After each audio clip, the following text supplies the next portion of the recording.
All right, everybody, let's go ahead and bring it in. We'll go ahead and get started. If you wouldn't mind filling in these seats here in the front. Like right now. Like, yeah, like come on, let's start moving. Let's sit in these seats here so we're not all on the outskirts of the room. Awesome. While you're coming in, just want to say a big thank you to the Capital Factory for allowing us to have this event here. Quick little note on the Trends in Tech event. This is our first one, but it is going to be a monthly thing. We're going to be doing it every fourth Thursday, so please keep an eye out for future events here at the Capital Factory. We'll be doing this for the rest of the 2024, so we're excited about it. I'll have Cole and Renji with Immersed come on up, and we'll go ahead and get started. Yeah, go ahead, grab your last slice of pizza or drink before you sit down. Awesome. I'll kick it over to you, Cole. Thanks, Kelvin. Well, thanks, everyone, for coming. Just show of hands, who heard about us on LinkedIn? Okay, quite a few on LinkedIn. Anyone, meetup.com?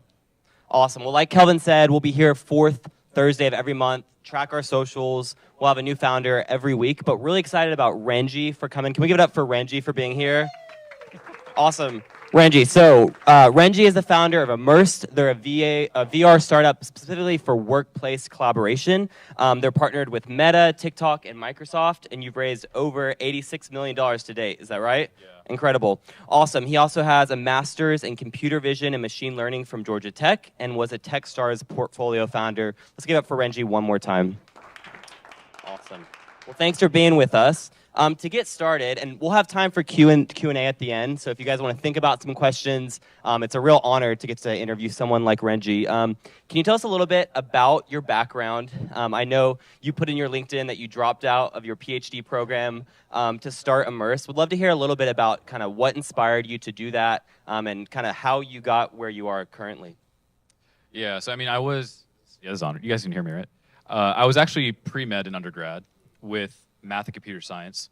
I loved technology growing up. I loved gaming. I loved just how computers worked. But my parents, Indian culture, they wanted me to be a doctor or a lawyer. And so in undergrad, I went to Emory, which is a pretty strong pre-med school, pre-business school, pre-law school. But I did math and computer science on the side just to kind of almost like a plan B, or maybe there's a way I could mix the two together, maybe something like robotic prosthetics or something.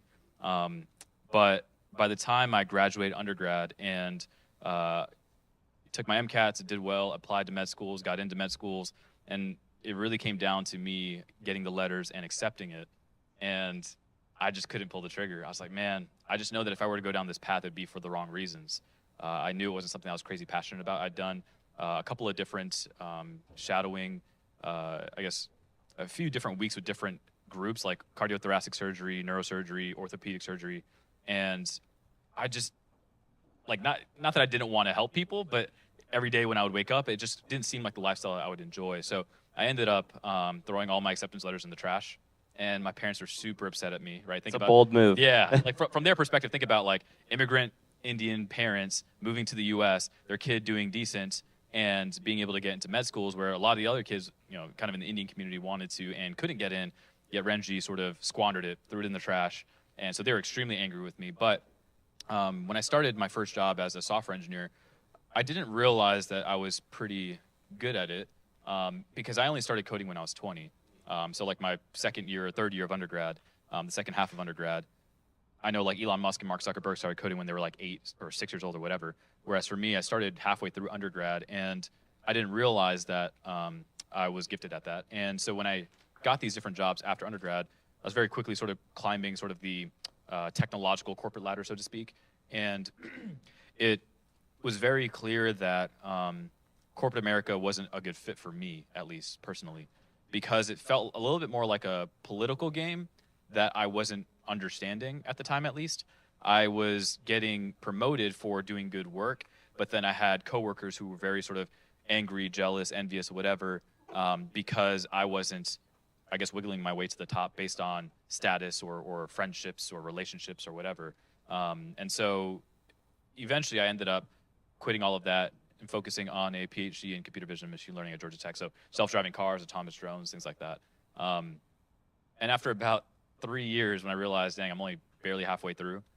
I didn't know that I wanted to stay there either. It just didn't seem like academia, at least for me, was what I was also made for, if that makes sense. So How did your parents feel about that decision? yeah, well, they were happy I went to go pursue that, and then the fact that I quit that, they weren't happy about that either. So, but I think at that point they'd already given up on me. They're like, "Yeah, whatever, he's gonna do what he wants to do." So, I just, yeah, the thing is though, like one sort of I think consistent theme throughout the course of my life I could see is that the Lord's really put in my heart a desire to just be true to myself, to like do the things that I feel like I should be doing. My team knows, like John's here and Josh is here. They know that like if I don't think something makes sense, I'm not gonna do it. And like, but like I'm a person that you can work with, but I'll try to find ways to work with you. But if it makes no sense, I think we just need to cut the crap and then focus on something that's important. And so when I was in grad school, at least for the research lab that I was part of, it seemed like most of the people around me really loved tinkering with drones, with cars, and things like that. And they didn't want to change the world, if that makes sense. Like they were almost working on stuff to like then write papers and apply for funding and then just keep doing the same cycle over and over and over. And I didn't know if that's what I wanted to do, or rather, as time progressed, it became very, very clear that I didn't want to do that. So, yeah, I then just quit, and I was like, man, I really want to focus on a problem that I resonate with. I didn't want to just like add one leaf to the tree of knowledge through a PhD, but instead, I wanted to like build a whole new tree. And yeah, like there were little things that I would do that really made sense to me, such as, for example, like my wife who's sitting over here, like she was an accountant and she had a job where she would have to like manually sort bills and do different things like that. And I'm like, dang, you're wasting a lot of time having to do that. Like I can just code something to do that for you, and it would save her 12 hours a week with this algorithm that was just 30 seconds. It's done. And so I'm like, man, I want to create products that just optimize people's lives and free up their time to go do things that they really actually enjoy. And so, yeah, decided to work on Immersed, which, as you mentioned, is virtual offices. Every software development team that I had been on in the past or had led, more and more people started working from home. Back then, we used to use Skype to try to conference into the meetings, and it was a terrible experience. And this was 2016. By the time I started realizing, like, this just cannot be the state of the art of remote collaboration. And this is back in 2016, 8 years ago. And I remember, like, I don't know, you'd watch movies and people are just like teleporting to places. I'm like, man, that's the tech future I want to be part of. And even in like 2016, 2017, Zuckerberg would say things like, by 2020, we're all going to be wearing glasses and we're going to be in the, you wouldn't say metaverse, but like in the Matrix or whatever. And fast forward to today, we're still not there. And so when I knew I wanted to solve a problem, I was like, all right, I really resonated with the problem of more and more of my coworkers are going to just start having to work remotely, at least in the software world at the time. I had no idea COVID was going to hit and everyone would have to figure out a way to do that. But on the software engineering side, like it was very clear that this is becoming an increasingly bigger problem. So I wanted to solve a future problem rather than just what's kind of in front of me. Because I knew that if I were to start then, by the time that that problem becomes extremely important, hopefully I'd be the best in the world at that. And so it's funny because we went through an accelerated program in Chicago called Techstars. They have one here in Austin as well. And it was an awesome program. Like I learned a ton. I was surrounded by brilliant founders. I was the dumbest one in the program, but I learned a lot through it. And it was really... I don't believe that. I mean, these guys were Harvard, MIT, Stanford. I'm just a Georgia Tech guy, you know, so I'm just kidding. I know that you went to Georgia Tech too, so Georgia Tech's great. Yeah, so going through that program, like, it's funny because I was pitching the idea of what is now Immersed, and everyone in the program was like, what are you freaking talking about? That makes no sense. Why would you ever? And like, at the time, all I had in my hands was like a Google Cardboard. It's like a little cardboard box that has 2 plastic lenses in it, and you put your cell phone in it to then kind of try VR. It's a very blurry, very crappy experience. But when I built the first prototype of what is now Immersed, it blew my mind, and I was like, man, okay, I could really see what this is, what this can become. And so, yeah. Can I ask, what else was out there in this space at that time? So at the time, a lot of drone startups are very hot, right? Like DJI was really starting to grow. I know we're wearing their microphones. Yeah, so drones are really important. Everyone would say that they had AI in their startup, but didn't really know what that meant. It's not like LLMs like ChatGPT and things like that.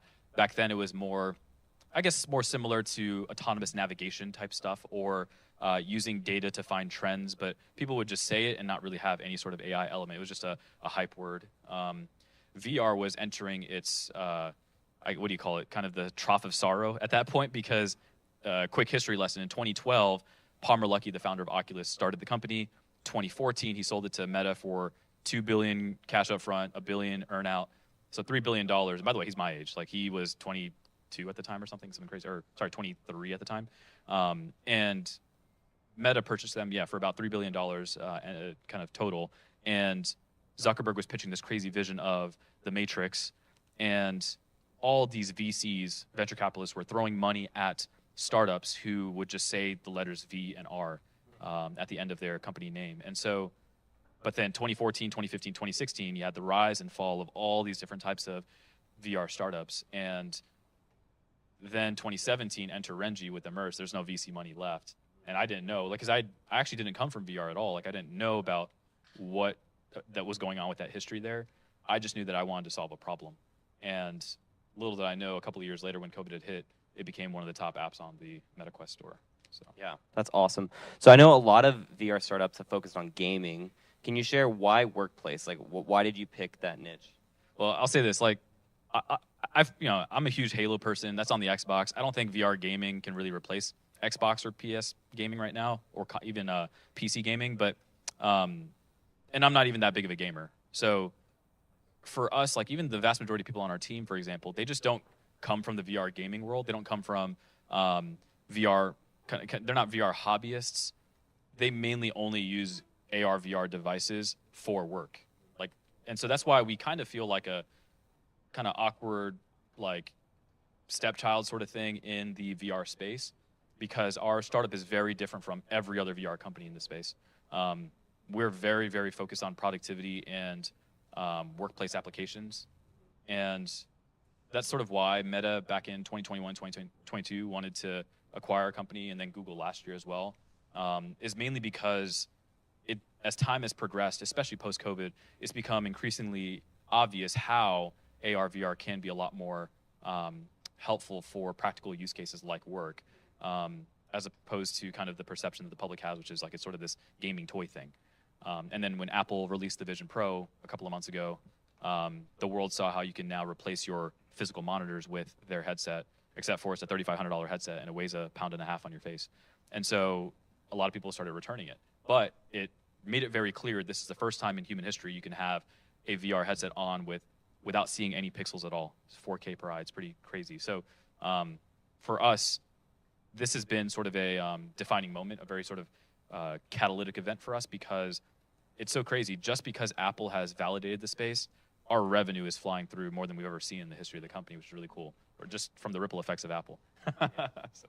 Well, if you guys have been following Immersed, you guys are launching Visor soon. Can you tell us a little bit about it, maybe how it compares to other hardware in the space, and what are you excited about it? Yeah, so at a high level, if you go to visor.com, kind of like a helmet visor, visor.com, that's our product. We're working on hardware now. I had tried not to work on hardware for so long, for 7 years. I'd been closely partnered with Meta and the other tech giants, mainly because we wanted to be sort of the hardware agnostic software that unites all the different hardwares together. Kind of like Zoom versus FaceTime. FaceTime is native on iOS devices, but Zoom works irrespective of what hardware you're using. We wanted Immersed to be that, but because we were partnered with all these different sort of tech giants and we got to see a lot of the behind the scenes of what hardware is coming out in years to come, it dawned on me that's probably going to be at least another 5-ish years before people in this room even really start adopting it, really, or your friends and family. And I didn't want to be in year 12 of this company by the time my friends and family start using my product. I'd prefer to influence that or accelerate that if I can. And so I actually approached Meta and Google and several other AR, VR tech giants saying, okay, if you look at the user data, Immersed's app actually has the most amount of user usage in AR, VR, period, because it's a work application. People have to work in it 40, 50 hours a week every week, rather than just sort of a game that you pick up for 20 minutes and you may or may not come back. And so you add that cumulatively over the course of years, we just have the sheer most amount of user usage in AR, VR, period. And so Meta agreed. Google agreed. They're like, yeah, someone should build this thing. I'm like, yeah, so are we going to do this? And they're like, no, if you guys prove it out, we'll follow you, AKA copy. And so I was like, all right, well, I guess we got to build this thing. And so what I realized was there was a very clear path towards creating a device where we're not inventing anything new actually. The reason why these headsets are so big and bulky, these 2-pound brick things on your head, is because they're trying to create hardware that's generalized for so many different use cases, like gaming and training and entertainment and maybe tertiarily work. But for us, if we can kind of cut out a lot of the stuff that our users don't use, like controllers or like on headphones or on headset speakers, things like that. Our users use AirPods connected to their MacBook. Our users use hand tracking on their keyboard and their mouse. They don't ever use controllers. It's not a first-person shooter. And so if we kind of just pick the core subset of components that are most relevant to us, you can come up with a really thin, sleek visor-type device that weighs the weight of your iPhone rather than, a watermelon, right? So that's Josh's analogy, by the way, so credit to him. So yeah, feel free to check out visor.com. It's the world's smallest 4K per eye headset, the same resolution or slightly higher resolution than Apple's headset, and it's less than a third of the cost. But it is worse for gaming because we're not trying to solve that problem. And the reason why we're even able to bring this to market is because Qualcomm has been an awesome partner for us. They work with Meta and everyone else, every non-Apple company, as their chipset on their headsets. But Qualcomm doesn't necessarily believe that gaming is going to be the way that we bring AR, VR to the entire world. They believe that what we're doing is the way to do that. And so they see this as sort of a response to the Apple Vision Pro. And the hope is that in this next year when we release Visor, we're hoping to release it kind of in the middle of this year. By the time we're able to ship that product, hopefully in its first year, it'll be a very transformative product. So hopefully you'll be sort of hopefully an iPhone moment in the AR, VR space, or just in the computing space, right? Because if you think about it, all of the tech giants, Apple, Microsoft, Meta, Google, all of them are pouring dozens of billions of dollars into this next generation of computing. And the fact that we figured out sort of the most practical application of that has the most amount of user usage in the space, like our conviction has just been, man, let's just stay the course, don't sell the thing, see what happens, and hopefully we can build the next tech giant. So. Yeah, that's incredible. This is a little bit of a change of focus. I'm curious, when you're innovating in a new space and you're kind of leading the charge, do you have any ethical concerns about, what could happen in the VR world? Anything that's just on your mind of like, as a leader in an industry, boundaries you want to set, or anything just that you're thinking about ethically in the space? Yeah, so I mean, one thing I would start off saying is, irrespective of what the actual situation is, if there's a dark side to this, I would personally rather be involved to hopefully guide and course correct it for the sake of the culture, for the sake of the next generation after us. So with the advent of the internet, for example, a lot of great things. People, for example, were able to connect with their old high school or middle school buddies that they hadn't seen in decades, with Facebook on the internet, things like that for the first time ever. But then there's obviously the dark side to the internet as well. And so it really comes down to the human condition. At the end of the day is why the world needs the world needs God. And at the end of the day, like when it comes to VR, for example, there is even today sort of this dark hole, escapist, dystopian corner in the VR world that people who probably already do that on the internet today, they kind of dwell there too. And so we as an application or as a company, I'm not fans of that. And there are subsets of our users who are also part of that world and also part of ours. And we try to shed light on some of that, and we try to interact with that at some point, but also we don't want that to take over kind of our culture, if that makes sense.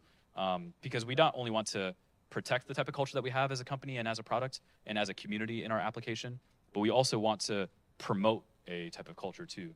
And so I think our team has done actually a very strong job at that, a really good job of building what we call the Immersed community. It's just sort of this group of tens of thousands of people on our Discord that it's so funny. Some of our users legitimately not only meet each other in our app because we do virtual co-working in VR, virtual cafes, but also they meet up in person and they just like become best friends. It's really cool to see that.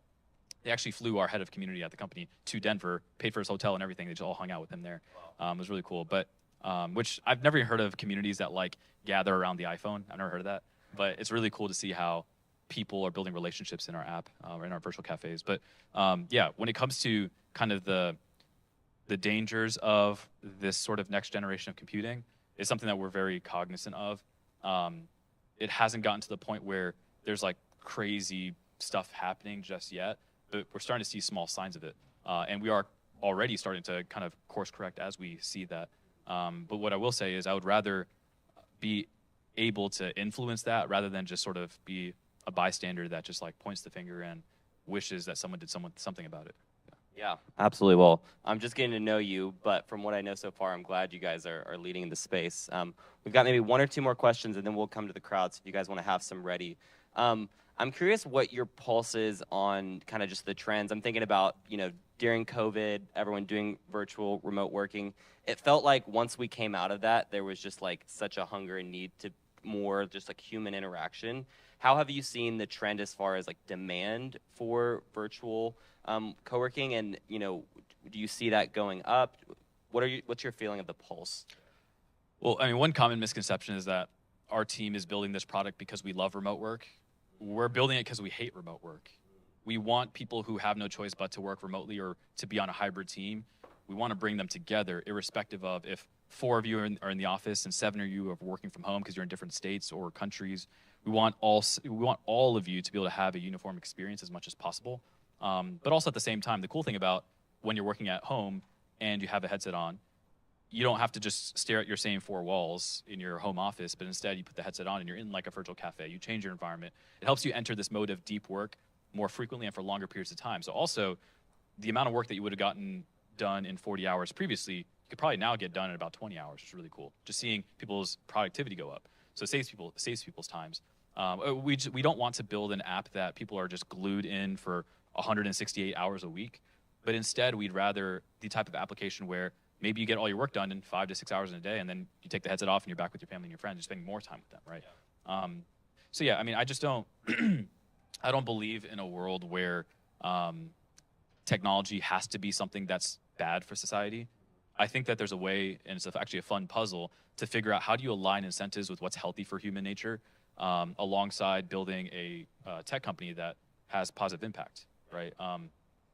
So yeah, I mean, when I think about how post-COVID we saw everyone work from home, and then probably in 2022, 2023, we started seeing a resurgence back into the office. Like Elon Musk was telling his Tesla employees, either you're back in the office or you're fired, or Twitter employees, even Zoom said that, which is super ironic.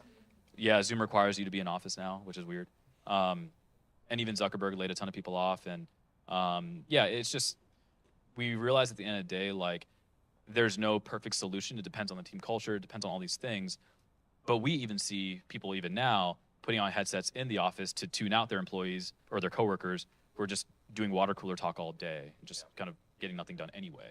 And so the goal with what we're building with Visor is, again, a very sort of lightweight, sleek, thin form factor that you can wear in public, that it's not this big brick thing on your head that's embarrassing, but instead it looks like a nice pair of sunglasses, and it's something that really just is an extension of your laptop that you bring into the office. You're in VR when you're kind of zoned in. If you have your remote team there, half might be in person, half might be at home. Or if everyone's in person, just take it off and then just go back to your whiteboards. And so, yeah, I don't really know, excuse me, what the future of remote work or in person or a hybrid looks like long term. Most sort of marketing, or I guess market analytics companies or statistics companies believe that hybrid is going to continue to be the norm, because people like the convenience of working from home, and people also like the in-person collaboration experience. So my guess is that hybrid in between is going to be the solution. Regardless of that, we want our solution to work in all 3 contexts. Because if we're dependent on the market, I don't want this to be a fad.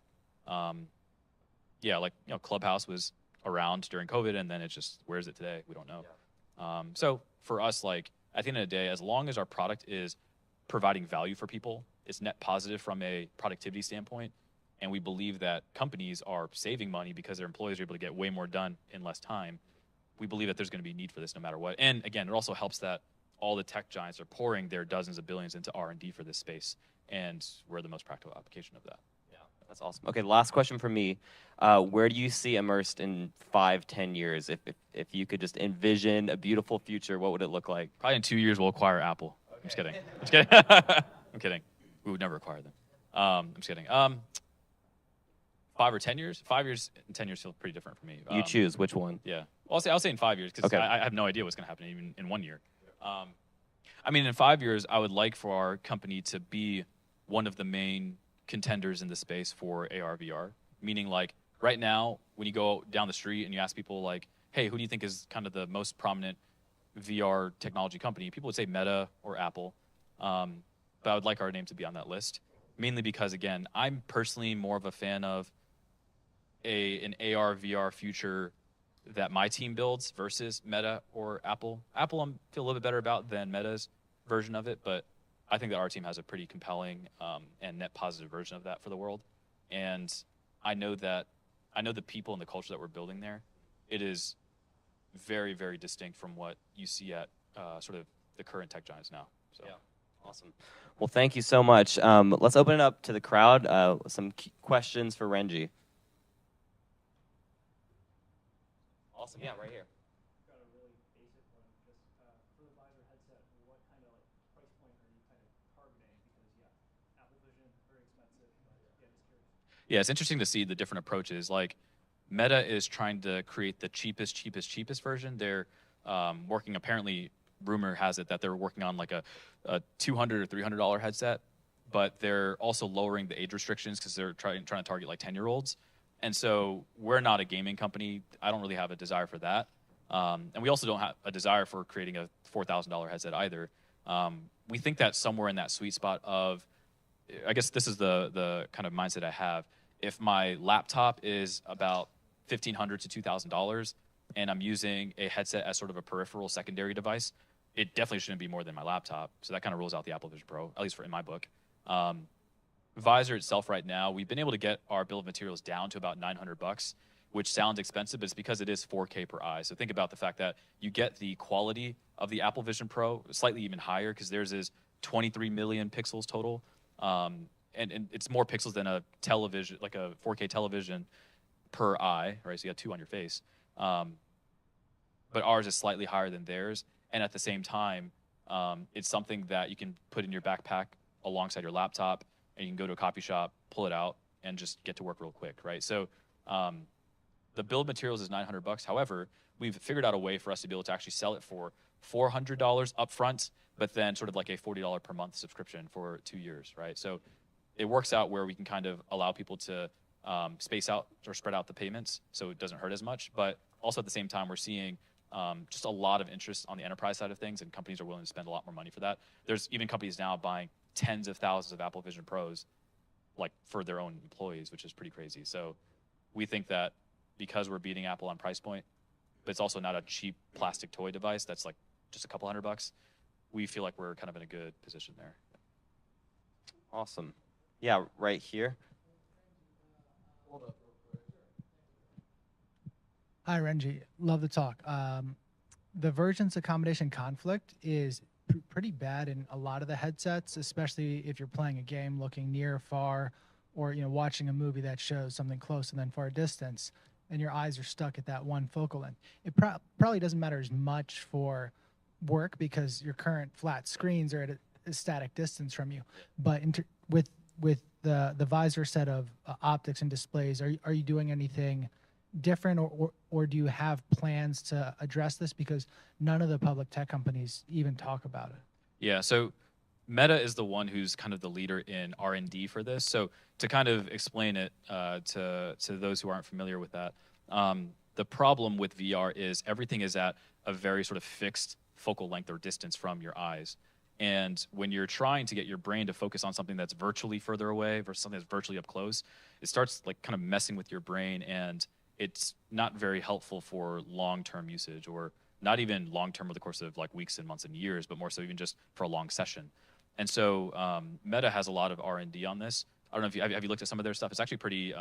They kind of have the varifocal lens. They have a lot of different types of kind of prototypes. Apparently, there's one that they've figured out to actually get very, very thin as well.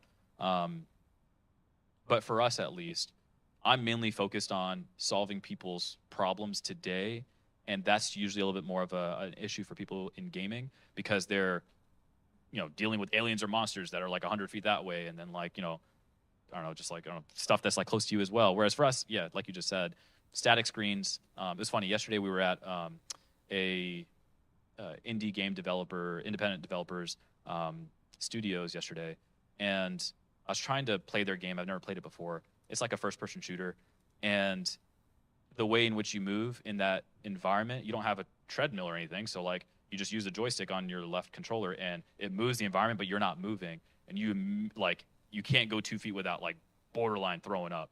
So I'm like, how does anyone play this thing?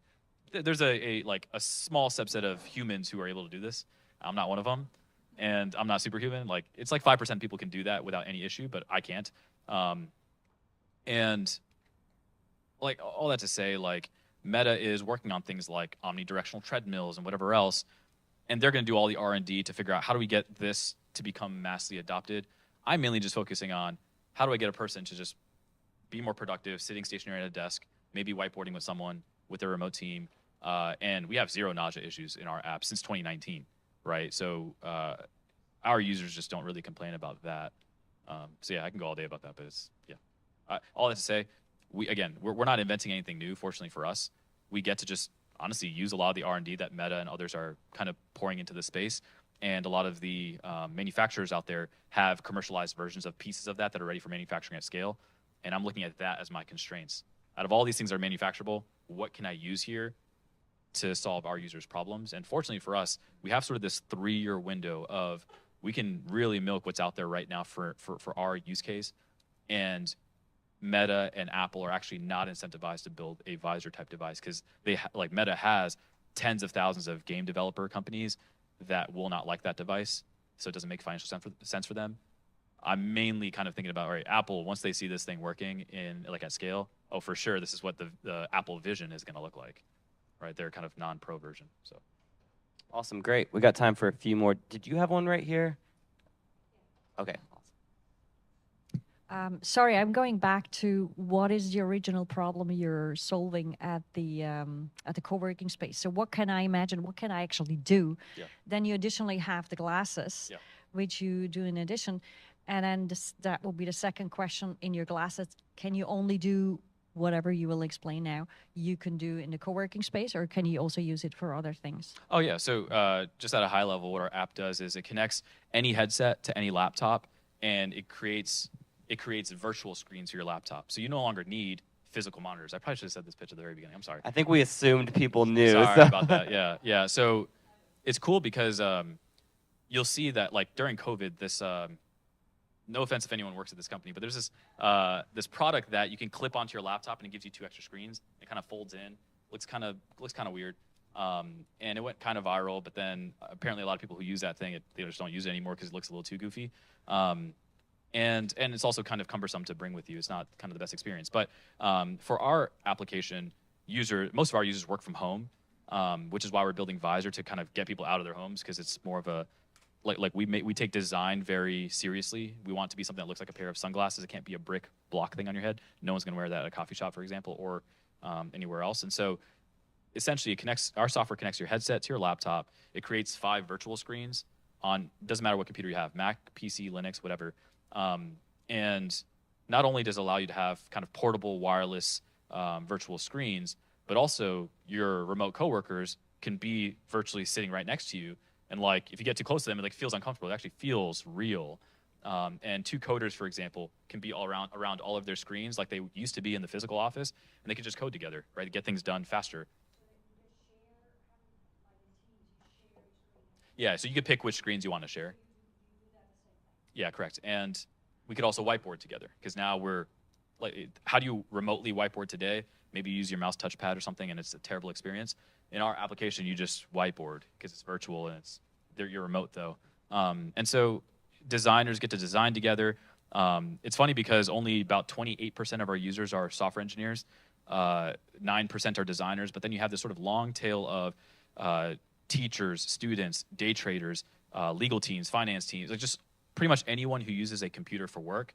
They already exist in our user base today at scale on the MetaQuest store. And so the reason why we're working on our sort of new version of the hardware is because we feel like the people who do that today with the kind of brick blocky type headsets is because, candidly, they are so desperate for a solution where that's all that they can do. Like, it's when I was a software engineer at these previous companies, or even when I was after I quit that, I did some engineering mentoring remotely while I was starting my startup, and we were using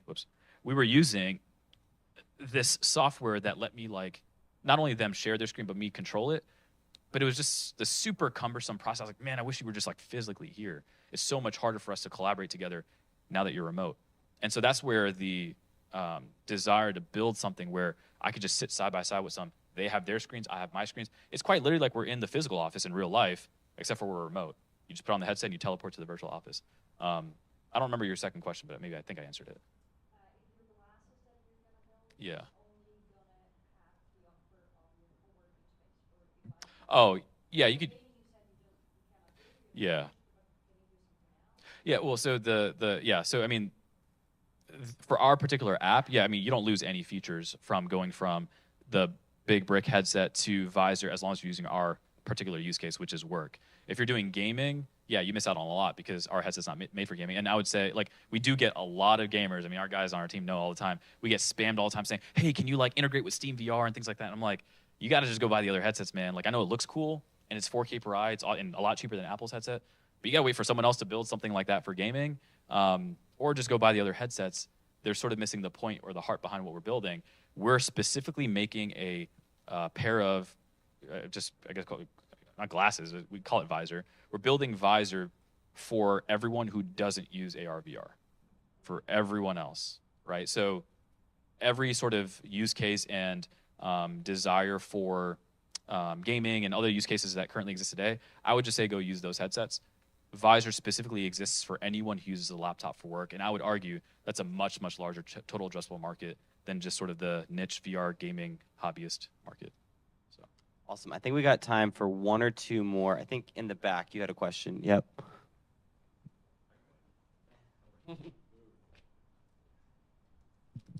Hey, so business use on AR VR is an interesting use case, right? What companies are you seeing develop the most innovative visor-ready software? Like Outlook in a screen is not that much different than a monitor in front of you, right? But with this, you've got the power of spatial capability. What would you say is the most advanced use case you've seen so far? So before I answer that question, I just want to say that, like, the reason why we're doing what's kind of possible today, but kind of not, meaning like even people who have spine injuries, for example, they'll use a headset and their laptop and they'll be able to kind of just lay down in bed and get work done, as opposed to kind of sitting up in a desk and just not being able to do stuff, right? So we have users with like different sort of eye diseases that they can't really use physical monitors. I don't exactly know what's going on there, but our app somehow makes it easier for them to work. So for us, like, we're not trying to build this sort of futuristic Minority Report thing. We're trying to take people one step into kind of the next generation of technology. And so there's actually a lot of apps that try to take people 2 or 3 steps into the future, and their user adoption really suffers because people are just like, I don't know how to do anything in this thing.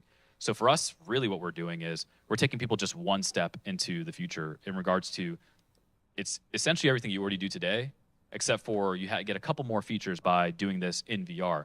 So instead of having just your physical monitor set up at home, well, you get to have that physical monitor set up also whenever you're on your couch or your porch, or if you're in an airport or in a hotel room. You have that same home monitor setup anywhere you go, just in kind of a pair of glasses. So it's one step further. As far as seeing, there's a lot of innovation. The question I believe that is important to answer is like, which one of those are actually going to be valuable and useful for people? And candidly, there's very little. Can you think of it? I can't think of anything that's actually been. Shapes XR is kind of okay, but I mean, I would just use Adobe, like any Adobe product, right?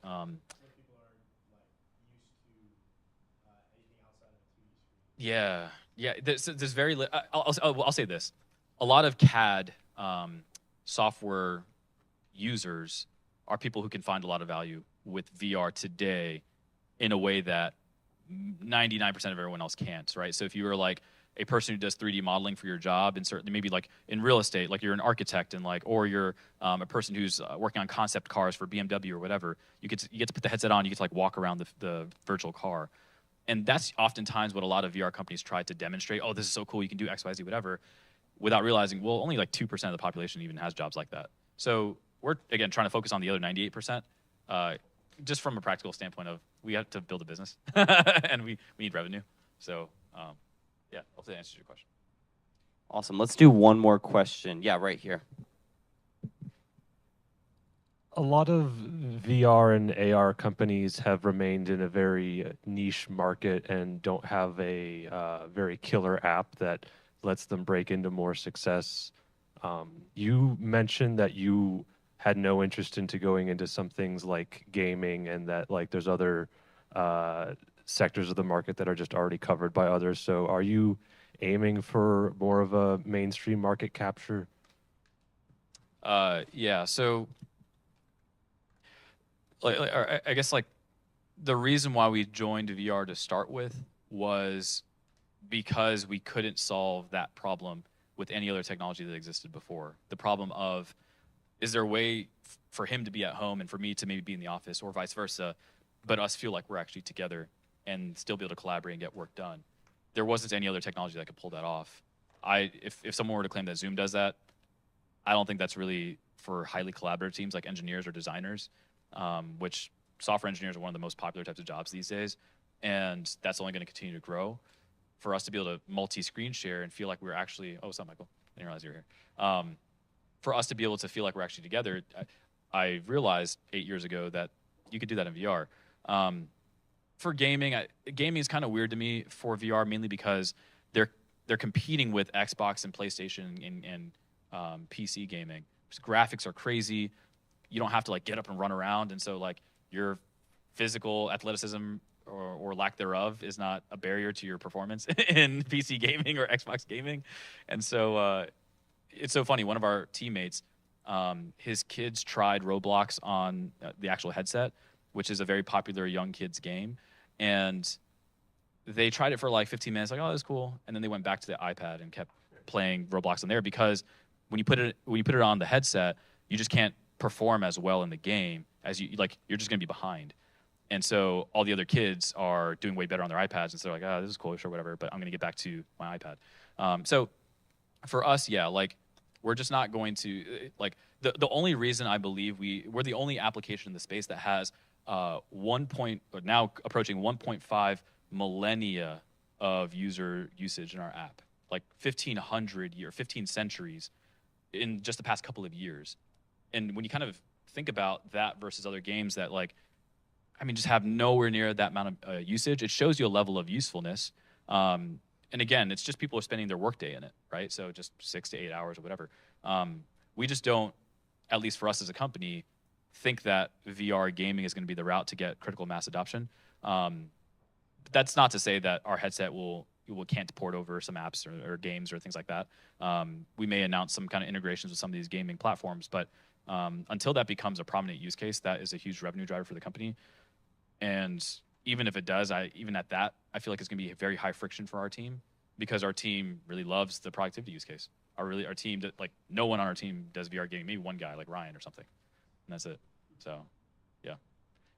Awesome. Can we give it up for Renji? Thank you so much for being here. I'll let Calvin close this out. Yeah, thanks so much, Renji. That was awesome. All right, guys, thank you so much for coming out. Like I said at the beginning, we are going to be doing these Trends and Techs event once a month, every fourth Thursday of the month. So keep an eye out for that. This event was put on by me and my colleagues with Rubico. We do custom software development. So if you are a founder or just in need of any help with custom software development, then come talk to me or Cole. We'd love to have a conversation. But yeah, other than that, we got pizza left. We got more hard seltzer in the back. So hang out, network, get some food. Enjoy. Thanks for coming out tonight.